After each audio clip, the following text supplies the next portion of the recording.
As the feud between the Trump administration and Harvard University escalates, there could be an expected winner in all of this. We're talking about trade schools.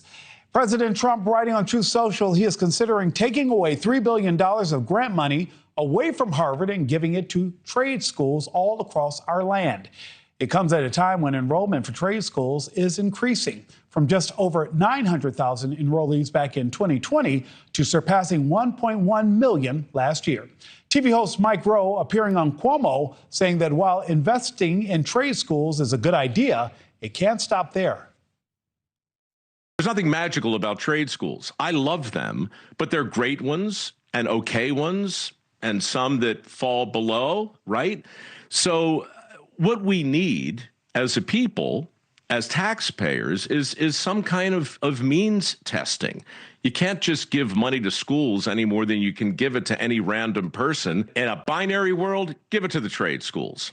In the real world, the trade schools, that's not going to do it. We've got to get parents and guidance counselors and kids to think differently about the opportunities that are right in front of us. Thinking differently about the opportunities right in front of us. Joining me now is Dr. Jessica Kriegel, Chief Strategy Officer at Culture Partners.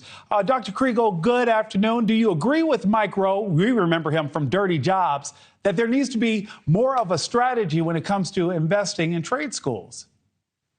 Absolutely. There's been research on the ROI of the four-year institution versus trade schools, and it turns out a third of college programs have a negative ROI. There's risk of dropping out. It depends on the degree that you attend, but a third of trade schools also have that negative ROI because, again, it depends on what you choose. There's a big difference between an HVAC trade school and cosmetology school. So we have to be careful about, is this a for-profit institution, nonprofit? What are we choosing to go into? And right now, it's anyone's guess because the data that we have is all backward looking. What has the world looked like up until now? But right now, everyone is trying to guess about the future.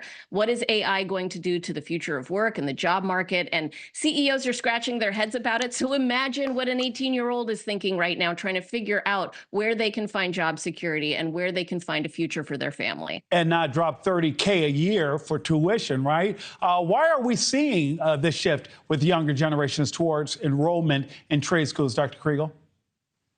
You're seeing a culture shift. Culture is how you think and act to get results, and people are thinking differently about the value of trade school versus a four-year institution. I mean, I remember being in a room with 25 academic deans of some of the top institutions in the nation 10 years ago, and they were saying, we probably got about 25 years left. I mean, they saw the writing on the wall that these four-year institutions, they're onerous, they're heavy, they're expensive, they take a long time. I mean, is there really value there?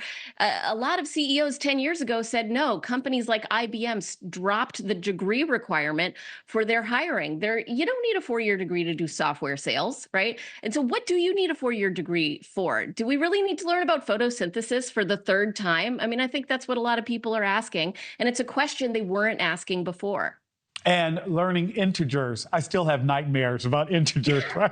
Dr. Kriegel, a new study shows that 62% of college seniors are concerned about what AI could mean for job prospects. Does the rise in AI make something like trade jobs more reliable? Because you talked about HVAC, we talk about plumbing, we talk about electrical work. There are so many different areas where it will take a real human to do the job that AI just can't do.